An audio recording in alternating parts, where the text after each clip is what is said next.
thought this is a historic moment for Fiji, especially for coming to watch this game.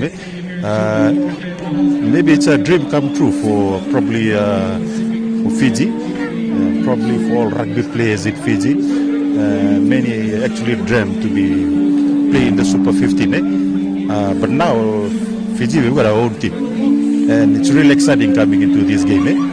I thought that's really exciting for all Fijians. I already follow this Drua team. Already watch them. I never miss every week. I never miss them every week. Always watch them, follow them. That's why I'm coming today to come and support them. We see a lot of crowd here. I think they're supporting the Drua.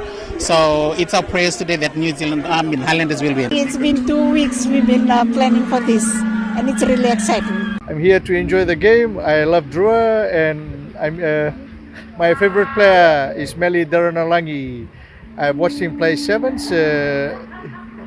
He's a genius, and I want to come and see him play on our home ground. And Drua's going to win, I'm telling you that.